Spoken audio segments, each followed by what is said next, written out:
Suresh kitchen ಚಾನಲ್ಗೆ. So ಇವತ್ತು ನಾನು ಉತ್ತರ ಕರ್ನಾಟಕದ ಮಸ್ತ್ ಗಿರ್ಮಿಟ್ನ ಮಾಡೋದನ್ನು ತೋರಿಸ್ತಾ ಇದ್ದೀನಿ. ಅದಕ್ಕೆ ಏನೇನು ಇಂಗ್ರೀಡಿಯೆಂಟ್ಸ್ ಬೇಕಂತ ನೋಡ್ಕೊಂಬರೋಣ ಬನ್ನಿ. ಹಾಗೆಯೇ ಇಲ್ಲಿ ಹೇಗೆ ಮಾಡೋದಂತಲೂ ತೋರಿಸ್ತೀನಿ. ಇಲ್ಲಿ ಮೊದಲಿಗೆ ನಾನಿಲ್ಲಿ ಒಗ್ಗರಣೆಗೆ ಎಣ್ಣೆ ತೊಗೊಂಡಿದ್ದೀನಿ.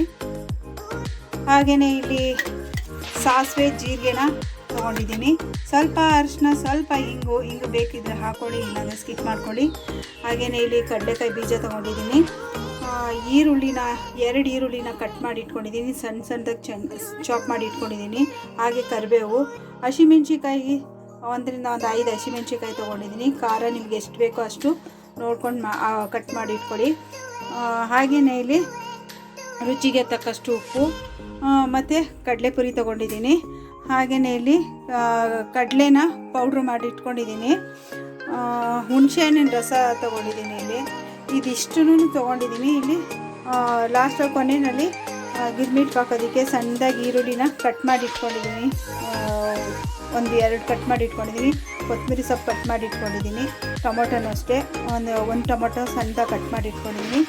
ಇದು ಮೆಣಸಿಕಾಯಿನ ಎಣ್ಣೆಯಲ್ಲಿ ಕರೆದು ಸೈಡ್ ಗಿರ್ಮಿಟ್ ಹಾಕೊಳ್ಳೋಣ ಅಂತ ಅಂದ್ಬಿಟ್ಟು ಇಲ್ಲಿ ಇಟ್ಕೊಂಡಿದ್ದೀನಿ. 3 ಹಸಿಮೆಣ್ಸಿಕಾಯಿ ತೊಗೊಂಡಿದ್ದೀನಿ. ಬನ್ನಿ ಹೇಗೆ ಮಾಡೋದಂತ ನೋಡ್ಕೊಂಬರೋಣ. ಇವಾಗ ಸ್ಟವ್ ಆನ್ ಮಾಡಿ ಬಾಣಲೆ ಇಟ್ಕೊಂಡಿದ್ದೀನಿ. ಇಲ್ಲಿ ಎಣ್ಣೆ ಹಾಕ್ಕೊಳ್ತಾ ಇದ್ದೀನಿ.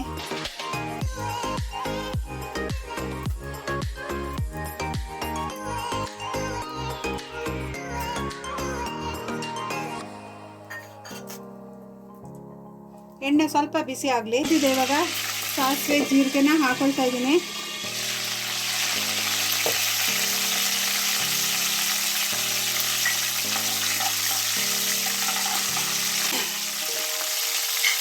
ಇವಾಗ ಕಡಲೆಕಾಯಿ ಬೀಜನ ಫಸ್ಟೇ ಎಣ್ಣೆಯಲ್ಲಿ ಫ್ರೈ ಮಾಡ್ಕೊಬೇಕು.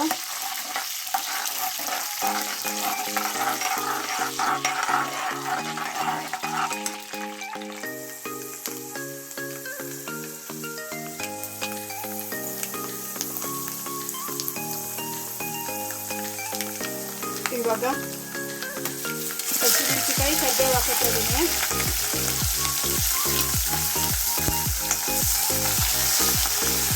ಈಗ ಖಾರ ಎಷ್ಟು ಬೇಕಷ್ಟು ಹಸಿಮೆಣಸಿಕಾಯಿ ನೋಡ್ಕೊಂಡು ಹಾಕ್ಕೊಳ್ಳಿ.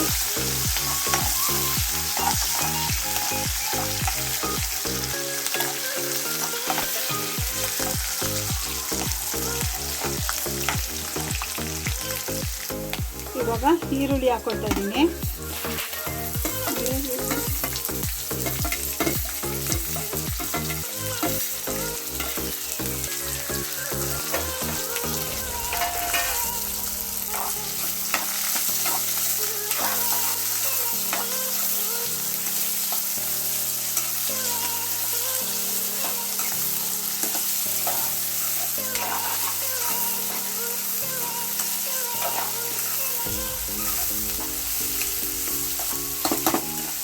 ಈರುಳ್ಳಿನೂ ಅಷ್ಟೇ ಸ್ವಲ್ಪ ಫ್ರೈ ಆಗಲಿ.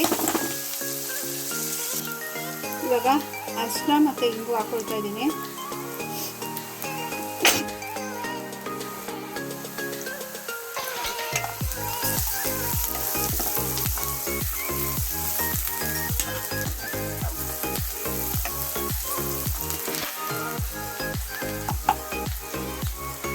ಇಲ್ಲಿ ಹುಣಸೆಹಣ್ಣಿನ ರಸನೂ ಸಹ ಹಾಕ್ಕೊಳ್ತಾ ಇದ್ದೀನಿ.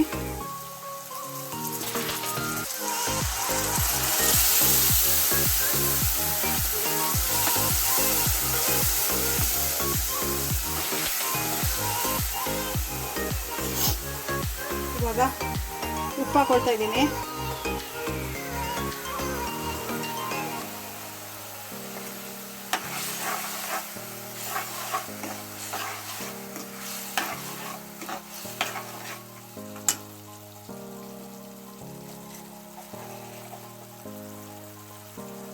ಬೆಲ್ಲದ ಪೌಡ್ರ್ ಹಾಕ್ಕೊಳ್ತಾ ಇದ್ದೀನಿ.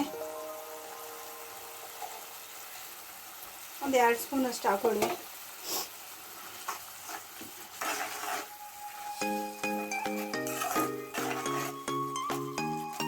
ಇವಾಗ ಸ್ವಲ್ಪ ಕುದೀಲಿ ಇದು ಚೆನ್ನಾಗಿ.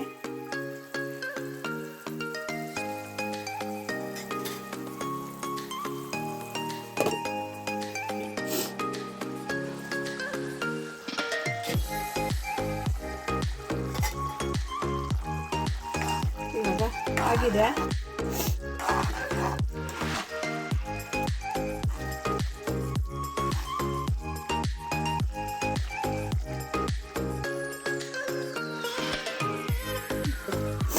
ಇವಾಗ ಒಂದು ಪಾತ್ರೆಯಲ್ಲಿ ನಾನು ಕಡಲೆಪುರಿ ಹಾಕಿಟ್ಕೊಂಡಿದ್ದೀನಿ.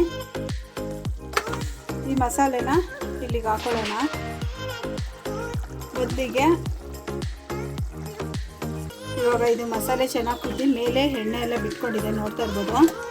ಇವಾಗ ಇದು ರೆಡಿಯಾಗಿದೆ ಗ್ರೇವಿ. ಇವಾಗ ನಾನೊಂದು ಪಾತ್ರೆಯಲ್ಲಿ ಕಡಲೆಪುರಿ ತೊಗೊಂಡಿದ್ದೀನಿ. ಇವಾಗ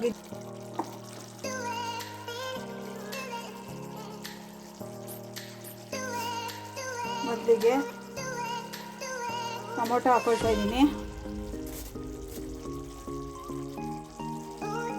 ಕೊತ್ತಂಬರಿ ಸೊಪ್ಪು, ಈರುಳ್ಳಿ,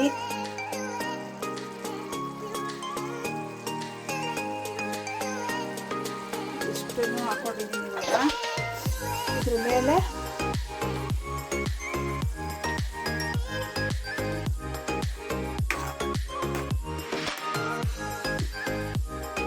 ಕುದಿಸಿಟ್ಕೊಂಡಿರೋ ಮಸಾಲೆನ ಹಾಕೊಳ್ತಾರೆ.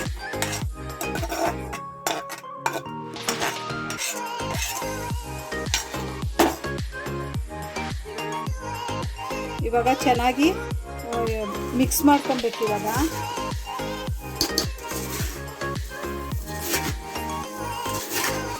ಕಡಲೆಪುರಿಗೆಲ್ಲ ಚೆನ್ನಾಗಿ ಮಿಕ್ಸ್ ಆಗಬೇಕದು.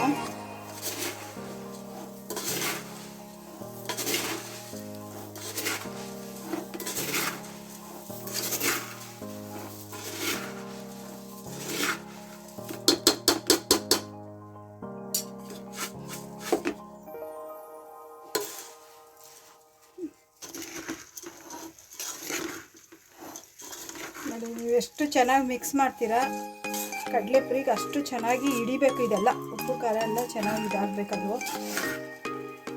ಇವಾಗ ನಾನು ಕಡಲೆನ ಪೌಡ್ರ್ ಮಾಡಿ ಇಟ್ಕೊಂಡಿದ್ದೆ, ಅದು ಹಾಕ್ಕೊಳ್ತಾ ಇದ್ದೀನಿ. ಇದನ್ನು ಹಾಕೊಂಡು ಚೆನ್ನಾಗಿ ಮಿಕ್ಸ್ ಮಾಡ್ಕೊಬೇಕು. ಇವಾಗ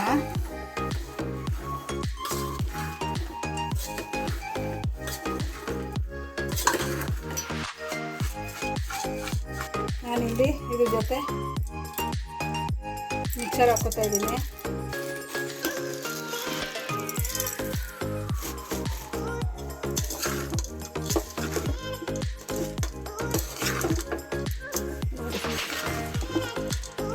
ಟೇಸ್ಟ್ ಅಂತೂ ತುಂಬ ಚೆನ್ನಾಗಿ ಬಂದಿದೆ,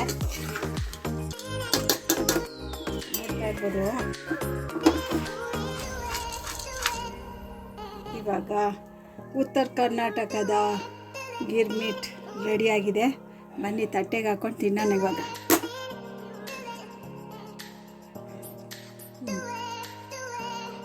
ಈರುಳ್ಳಿ